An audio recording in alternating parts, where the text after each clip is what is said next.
الكريم. أما بعد فأعوذ بالله من الشيطان الرجيم.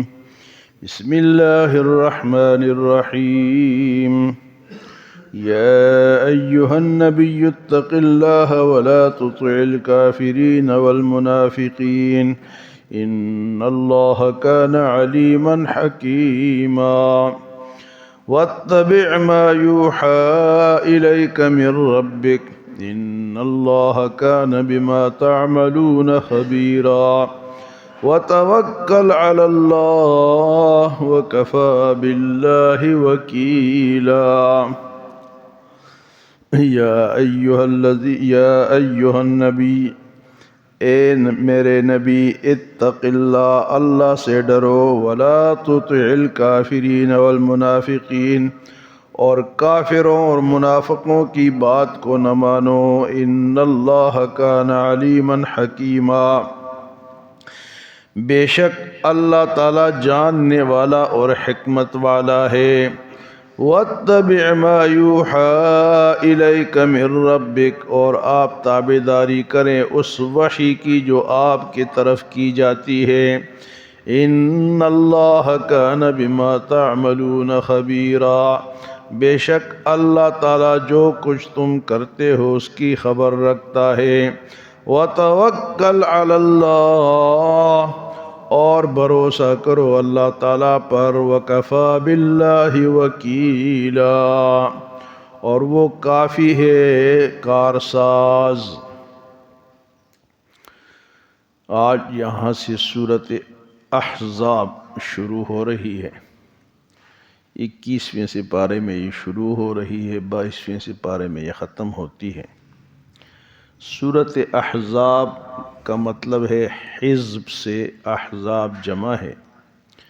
حزب کے معنی گروہ، تو بہت سارے گروہوں نے غزوہ خندق میں مدینے پر حملہ کیا،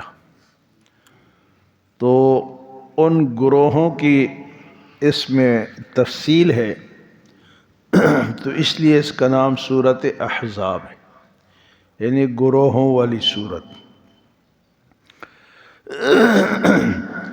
اس غزوے میں، اس جہاد میں مدینہ منورہ کے ارد گرد حضور صلی اللہ علیہ وسلم صحابہ کرام نے خندق کھودی تھی تاکہ وہ مدینے کے اندر نہ آ سکے۔ 3 طرف سے خندق کھودی گئی تھی اور چوتھی طرف سے پہاڑ تھے۔ تو اکثر کافر یہ مطالبہ کرتے تھے کہ آپ کچھ ہماری بات مان لیں، کچھ ہم آپ کی بات مان لیں گے، کمپرومائز کر لیں۔ اس کو عربی میں مداہنت کہتے ہیں، یعنی اپنے حق بات کو چھوڑ کے کم بات پہ صلح کر لینا۔ جس طرح قل یا ایھا الکافرون لا اعبد ما تعبدون، ہاں جی، کافروں نے کہا کہ کچھ ہم آپ کی بتوں کی عبادت کریں گے، کچھ آپ ہماری بتوں کی عبادت کریں، کچھ ہم آپ کے اللہ کی عبادت کریں گے۔ تو فرمایا کہ لا اعبد ما تعبدون۔ تو یہاں بھی ان کا یہ مطالبہ تھا، تو اللہ پاک نے فرمایا کہ یا ایھا النبی، اے میرے نبی، اتق اللہ، اللہ سے ڈرو۔ ڈرو کس سے؟ اللہ سے۔ نبی اللہ ہی سے ڈرتا ہے، لیکن ہمیں سمجھایا جا رہا ہے کہ ڈرنا کس سے چاہیے؟ اللہ سے۔ وَلَا تُطِعِ الْكَافِرِينَ وَالْمُنَافِقِينَ، اور کافر اور منافقوں کی بات کو نہ مانو۔ کافر تو وہ ہے جو کہ انکار کرتا ہے، اسلام کو مانتا ہی نہیں، نہ اللہ کو، نہ اللہ کے رسول کو، نہ کتاب کو، یہ کافر ہے۔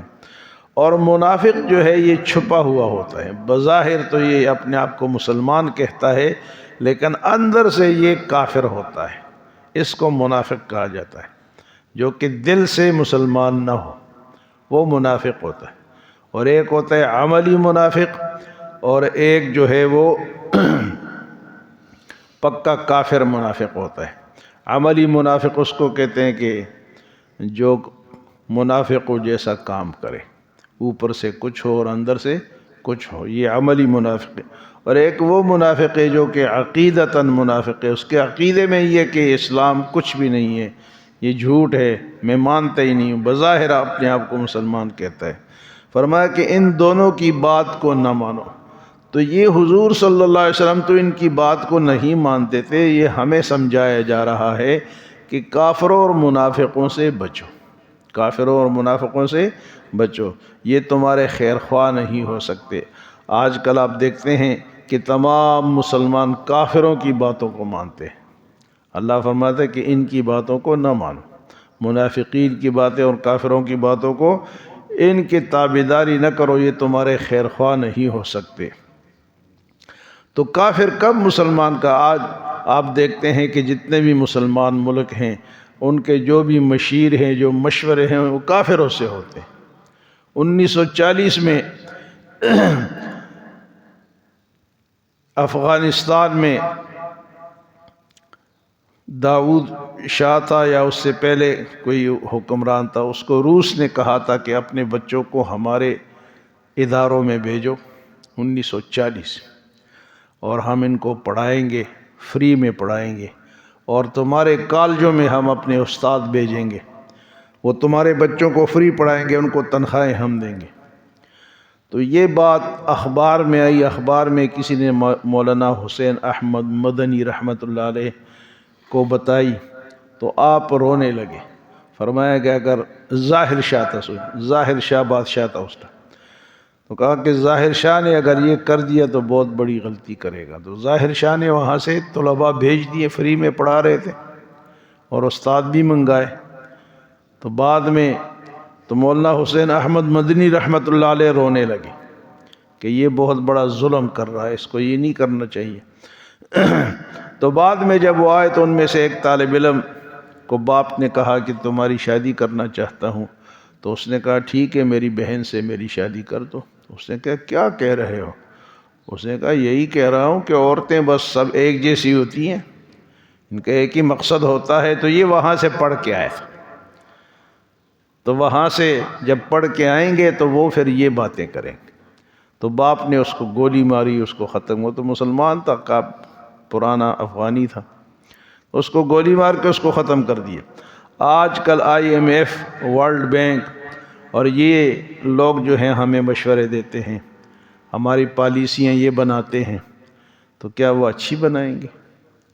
فرمایا کہ لا تطع الکافرین والمنافقین، کافروں اور منافقوں کی باتوں کو نہ مانو، ان اللہ کان علیما حکیما، بے شک اللہ جو بات کرتا ہے وہ اپنے علم سے کرتا ہے اور اس میں حکمت ہوتی ہے، تمہارے لیے بہتری ہوتی ہے۔ فرمایا کہ آپ کیا کرو، واتبع ما یوحی الیک، جو اللہ کی ہدایت ہے، جو وحی آئی، اس کی تابعداری کو، اس کو مانو، اس پہ چلو۔ آج مسلمانوں نے وحی کو چھوڑا ہوا ہے، کوئی کہتا ہے کہ پارلیمنٹ جو بات کرتی ہے کرے گی ہم وہ مانیں گے، کوئی کہتا ہے جو سیاستدان کہیں گے ہم وہ مانیں گے۔ اللہ کہتا ہے کہ وہ نہ مانو، واتبع ما یوحی الیک، میری وحی کو مانو، جو وحی آپ کی طرف کی جاتی ہے اس پہ چلو، تمہاری کامیابی اس میں ہے۔ اللہ ہمارے ساتھ مخلص ہے، اللہ ہمارے ساتھ جو ہے وہ ہمیں سیدھے راستے پہ رکھنا چاہتے ہیں، اللہ ہماری بخشش فرمانا چاہتے ہیں، تاکہ فرمائے کہ اس وحی پہ چلو، یہ تمہارے گھر کا نظام بھی یہی ہو اور تمہارے اوپر نظام حکومت بھی اسی وحی کی ہو۔ واتبع ما یوحی الیک من ربک، لیکن آج کل وحی کی حکومت کو کون مانتا ہے؟ اپنی جمہوریت کے پیچھے چلتے ہیں اور وحی کی بات کو ٹھکراتے ہیں۔ فرمایا واتبع ما، تو اگر آج بھی مسلمان وحی کے پیچھے چلے تو ایسے حکمران ہو جو وحی کو مانے، وحی کو پڑھے، وحی کو اسٹڈی کرے، تو آج ہم کیوں اتنا مار کھائیں؟ فلسطین میں ہم کیوں تہ تیغ ہو رہے ہیں؟ 40,000 مسلمان، 11,000 اس میں بچے ہیں، عورتیں ہیں، سب مر گئے ہیں، اور مسلمان ہے کہ وحی کی تابعداری نہیں کرتے تو مار کھا رہے ہیں۔ واتبع ما یوحی الیک۔ پھر یہ ہے کہ بعض ہمارے دیندار لوگ جو اپنے آپ کو بڑا دیندار سمجھتے ہیں، جب ووٹنگ کی وقت آتی ہے تو وہ سیکولر جماعتوں کو ووٹ دیتے ہیں، بے دین جماعت، اپنے آپ کو بڑا دیندار کہیں گے، لیکن کہتے ووٹ جو ہے وہ یہ اس کا دین میں کوئی تعلق نہیں. تو ووٹ کا تعلق تو ہے، تو آج ختم نبوت کی بات آئی ہے، تو اب یہ کون حل کرے گا؟ تو یہ اگر دیندار ووٹ، دیندار لوگ بھی نہیں دیتے نا. کئی ایسے دیندار ہم نے دیکھے ہیں، بڑے جناب اچھے باشرہ لوگ ہوں گے، دین پہ چلنے والے ہوں گے، لیکن ووٹ کے وقت وہ پدک جاتے ہیں، کہتے ہیں نہیں جی یہ تو ہم نے فلاں پارٹی کو دینی. وَاتَّبِعْ مَا يُوحَىٰ إِلَيْكَ مِن رَبِّكَ، آپ وحی کی تابعداری کرو. وحی قرآن ہے، حدیث ہے. وحی قرآن ہے، حدیث اس کی تشریح ہے. إِنَّ اللَّهَ كَانَ بِمَا تَعْمَلُونَ خَبِيرًا، اور جو کچھ تم کرتے ہو اللہ تعالیٰ کو اس کی خبر ہے. اللہ سے کوئی چیز چھپی ہوئی وہ خبیر ہے. وَتَوَكَّلْ، اور اگر تم یہ سمجھتے ہو کہ کافروں سے منافقوں سے تعلق نہیں رکھیں گے بھوکوں مر جائیں گے، فرمایا یہ نہیں ہوگا. وَتَوَكَّلْ عَلَى اللَّهِ، اللہ پہ بھروسہ کرو. روزی تو اس کے ہاتھ میں ہے، تجارت ہر چیز تم اگر اس پہ بھروسہ کرو گے تو وہ ترقی دے گا تمہیں، تمہارے کمی نہیں ہوگا. وَمَن يَتَّقِ اللَّهَ يَجْعَل لَّهُ مَخْرَجًا، جو تقوی اختیار کرتا ہے اللہ تعالیٰ اس کے راستے نکالتا ہے. وَمَن يَتَّقِ اللَّهَ يَجْعَل لَّهُ مَخْرَجًا وَيَرْزُقْهُ مِنْ حَيْثُ لَا يَحْتَسِبُ، تقوی والے کو روزی ایسی جگہ سے آتی ہے جہاں اس کا گمان ہی نہیں ہوتا. فرمایا وَتَوَكَّلْ عَلَى اللَّهِ، اگر تم اس بات سے ڈرو کہ ہماری معیشت بیٹھ جائے گی، ہم کافروں سے تعلق نہیں رکھیں گے منافقوں سے تو ہماری معیشت خراب ہو جائے گی، فرمایا یہ بات نہیں. وَتَوَكَّلْ عَلَى اللَّهِ وَكَفَىٰ بِاللَّهِ وَكِيلًا، اللہ تعالیٰ تو تمہارا کارساز ہے. کارساز کون ہے جی؟ بگڑی بنانے والا کون ہے؟ مشکل کشا کون ہے؟ حاجت روا کون ہے؟ عالم الغیب کون ہے؟ حاضر ناظر کون ہے؟ آجی مختار کل کون ہے؟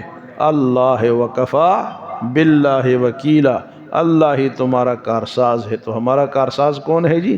اللہ ہے. تو یہ اس صورت میں بہت سی معاشرتی باتیں بیان ہوئی ہے، انشاءاللہ درسوں میں آئے گی.